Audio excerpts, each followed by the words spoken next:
My name is Ryan, and I'm going to tell you a story named Ghost in the Attic, a house that won't let you leave. This is a very amazing story full of twists, so let's start. It all began on a cold, misty afternoon in late autumn. The Johnson family had just moved into their dream home, a large Victorian house in a quiet, picturesque town. The house stood at the edge of the woods, with its towering structure casting long shadows across the street. It had character, an old-world charm that called out to them the moment they saw it. But what they didn't know was that the house had its secrets, and some doors were better left unopened. The Johnsons were a family of 4. Mark, the father, was a history professor with a passion for ancient mysteries.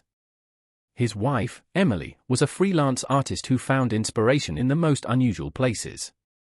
Their 2 children, 12-year-old Sarah and 9-year-old Tommy, were excited about the new adventure that lay ahead. They spent the first few days unpacking, exploring the creaky old house, and planning how to make it their own. But there was one place they avoided, the attic. The attic door stood at the end of a long hallway on the top floor, a door with an old brass handle that refused to open no matter how hard they tried. It was locked, and no key could be found. At first, it was a mystery they laughed about. The house is probably just protecting its secrets, Mark joked. But deep down, a strange unease began to settle over the family. One night, as the wind howled outside and rain lashed against the windows, Sarah woke up to a soft creaking sound. It was faint at first, like footsteps overhead. She sat up in bed, straining to listen. There it was again, a slow, deliberate creak, as if someone was pacing in the attic. "Tommy," she whispered, her voice barely audible in the darkness. But Tommy was fast asleep in his bed. The footsteps stopped. The next morning, Sarah told her parents about the noise, but they brushed it off as the house settling or the wind playing tricks on her. "Old houses make strange noises, sweetheart," Mark said with a reassuring smile. "There's nothing to worry about." But Sarah wasn't convinced. That night, the footsteps returned, louder this time. They seemed to move back and forth, almost in a pattern. Sarah's heart pounded in her chest as she pulled the covers over her head, praying for it to stop. The next day, Mark decided to investigate. He climbed the creaky staircase to the top floor, standing in front of the locked attic door. With a screwdriver and a bit of force, he managed to break the lock. The door swung open with a groan, revealing a dark, dusty space filled with forgotten relics of the past. Old trunks, broken furniture, and cobweb-covered mirrors cluttered the attic. "It's just an old attic," Mark said, his voice echoing in the emptiness. "Nothing to be afraid of." But as he turned to leave, something caught his eye, a large, ornate mirror standing in the corner. It was covered in a thick layer of dust, but its frame was intricately carved with strange symbols he couldn't quite place. Mark wiped the dust off the mirror, revealing his reflection, or at least what he thought was his reflection. For a split second, his face seemed distorted, his eyes darker than they should be, his mouth twisted into a sinister grin. He blinked, and the image returned to normal. He shook his head, blaming his imagination. But as he walked back down the stairs, the unease stayed with him. That night, strange things began to happen. Lights flickered on and off. Doors opened and closed on their own. Emily heard whispers in the hallway, soft and indistinct, like someone trying to speak from a distance. And then there was the mirror. Sarah was the first to notice it. She was playing in the attic one afternoon when the mirror seemed to shimmer, as if the glass were liquid. She stepped closer, her reflection staring back at her with wide, unblinking eyes. But something was wrong, her reflection didn't move when she did.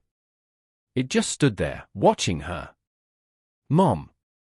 Sarah screamed, backing away from the mirror.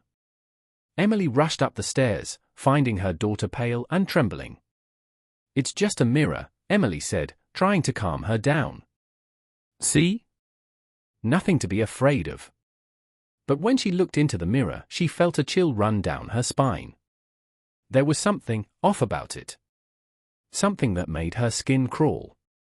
Over the next few days, the atmosphere in the house grew heavier, darker.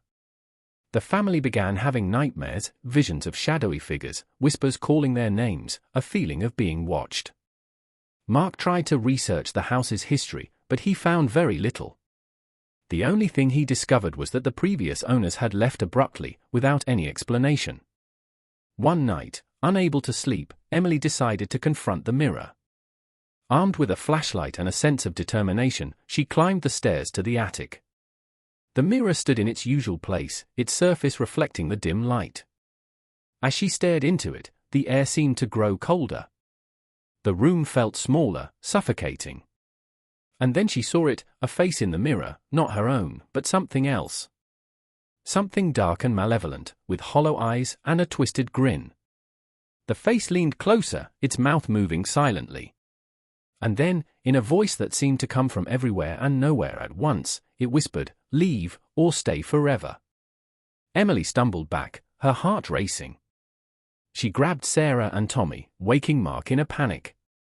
"We have to leave," she cried. "There's something in this house." But the house had other plans. The front door wouldn't open. The windows were sealed shut. The phone was dead, and their cell phones had no signal. The house seemed to be alive, its walls closing in on them, trapping them inside. Desperate, Mark tried to break the mirror, but it was unbreakable. The glass rippled like water, absorbing the blows. "We have to find another way," Emily said, her voice trembling. That's when they remembered the symbols on the mirror's frame. Mark had seen them before in one of his old books, a book about ancient protection spells and rituals. If they could decipher the symbols, maybe they could break the mirror's hold on the house. Working together, they pieced together the ritual, using chalk to draw the symbols on the floor around the mirror. Emily lit candles, their flickering flames casting eerie shadows on the walls. As they chanted the incantation, the mirror began to shake violently. The house groaned, its walls trembling. The face in the mirror screamed, a bone-chilling sound that echoed through the house. And then, with a blinding flash of light, it was over. The mirror shattered into 1,000 pieces, and the oppressive weight lifted from the house. The front door swung open, and the Johnson family ran outside, gasping for air. They never looked back. The house stood silent once more, its secrets buried beneath layers of dust and forgotten memories. But sometimes, on quiet nights, the new owners hear soft footsteps in the attic and a whisper that seems to come from the shadows, "Leave, or stay forever." If you enjoyed this story, don't forget to subscribe to our channel for more spine-chilling tales. See you next time.